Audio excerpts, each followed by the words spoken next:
ಕರ್ನಾಟಕದ ಜೈಲುಗಳು ಭಯೋತ್ಪಾದಕರಿಗೆ ಒಂದು ಸ್ವರ್ಗ. 5 ಸ್ಟಾರ್ ಹೋಟ್ಲುಗಳಲ್ಲಿ ಏನು ಫೆಸಿಲಿಟಿ ಸಿಗುತ್ತೋ ಅದಕ್ಕಿಂತ ಹೆಚ್ಚಿನ ಫೆಸಿಲಿಟಿಯನ್ನು ಈ ಜೈಲುಗಳಲ್ಲಿ ಈ ಕಾಂಗ್ರೆಸ್ ಸರ್ಕಾರ ಓಲೈಕೆ ಭಯೋತ್ಪಾದರ ಓಲೈಕೆ ಮಾಡ್ತಾ ಇರುವಂಥ ಕಾಂಗ್ರೆಸ್ ಸರ್ಕಾರ. ಕಾಂಗ್ರೆಸ್ ಪಾರ್ಟಿ ಇವತ್ತು ಜಾತ್ಯತೀತ ಪಾರ್ಟಿಯಾಗಿ ಉಳಿದಿಲ್ಲ. ಕಾಂಗ್ರೆಸ್ ಪಾರ್ಟಿ ಕೋಮುವಾದಿ ಪಾರ್ಟಿಯಾಗಿದೆ.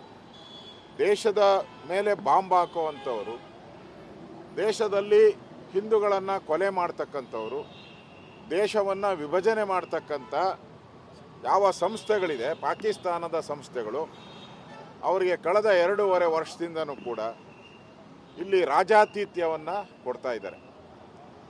ಕುಕ್ಕರ್ ಬಾಂಬ್ ಬ್ಲಾಸ್ಟ್ ಮಾಡಿದವ್ರನ್ನ ಬ್ರದರ್ ಅಂದರು. ವಿಧಾನಸೌಧದಲ್ಲಿ ಪಾಕಿಸ್ತಾನ ಜಿಂದಾಬಾದ್ ಅನ್ನೋರಿಗೆ ಸ್ಟೇಷನ್ನಲ್ಲಿ ಕರೆದು ಬಿರಿಯಾನಿ ಕೊಟ್ಟು ಮನೆಗೆ ಕಳಿಸ್ತರು. ಅವ್ರನ್ನೇನು ಅರೆಸ್ಟೇ ಮಾಡಲಿಲ್ಲ.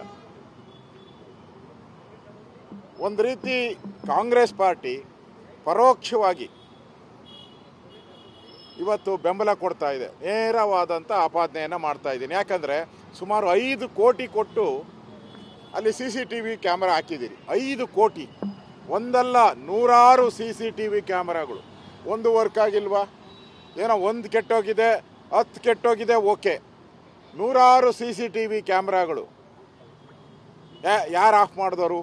ಸರ್ಕಾರದ ಆದೇಶ ಇಲ್ಲದೆ ಆಫ್ ಹೆಂಗೆ ಆಗ್ತೈತೆ? ಯಾವನೋ ಒಬ್ಬ ಕಾನ್ಸ್ಟೇಬಲ್ ಒಂದನ್ನು ಆಫ್ ಮಾಡ್ಬೋದಪ್ಪ, ಒಂದನ್ನು ತಿರುಗಿಸ್ಬೋದು. ನೂರಾರು CCTV ಕ್ಯಾಮ್ರಾಗಳು ಹೆಂಗೆ ಒಂದೇ ಸರಿ ಆಫ್ ಆಗುತ್ತೆ? ಇವರ ಇಂಟೆಲಿಜೆನ್ಸಿ, ಕಾಂಗ್ರೆಸ್ ಸರ್ಕಾರದ ಬಂದ ಮೇಲೆ ಇಂಟೆಲಿಜೆನ್ಸಿ ಅಂತೂ ಸತ್ತು ನೆಲ ಕಚ್ಚಿಬಿಟ್ಟಿದೆ. ಅದು ಇಂಟೆಲಿಜೆನ್ಸಿ ಈ ರಾಜ್ಯದಲ್ಲಿ ಇಲ್ಲೇ ಇಲ್ಲ, ಸತ್ತೋಟಿದೆ. ಅದರ ಅಧಿಕಾರಿಗಳು ಪೂರ್ತಿ ಗುಲಾಮ್ಗಿರಿ ಮಾಡ್ತಾ ಇದ್ದಾರೆ, ಕಾಂಗ್ರೆಸ್ಸಿನ ಗುಲಾಮ್ಗಿರಿ ಮಾಡ್ತಾ ಇದ್ದಾರೆ. ಗೊತ್ತಾಗಲ್ಲ ಇವರಿಗೆ. ಒಳಗಡೆ ಮೊಬೈಲ್ ಹೋಗೋದು ಗೊತ್ತಾಗಲ್ಲ, ಒಳಗಡೆ ಎಣ್ಣೆ ಹೋಗೋದು ಗೊತ್ತಾಗಲ್ಲ, ಒಳಗಡೆ ಗಾಂಜಾ ಹೋಗೋದು ಗೊತ್ತಾಗಲ್ಲ, ಒಳಗಡೆ ಮಾಂಸ ಹೋಗೋದು ಗೊತ್ತಾಗಲ್ಲ. ಕ್ಯಾಬ್ರೆ ಬೇರೆ ಒಳಗಡೆ, ಮೇಲ್ ಕ್ಯಾಬ್ರೆಗಳು ನಡೀತಾ ಇದೆ. ಇವತ್ತು ಫೋಟೋಗಳು ಬಂದಿದೆ, ಅಲ್ಲಿ ಡ್ಯಾನ್ಸ್ ನಡೀತಾ ಇರೋವಂಥದ್ದು.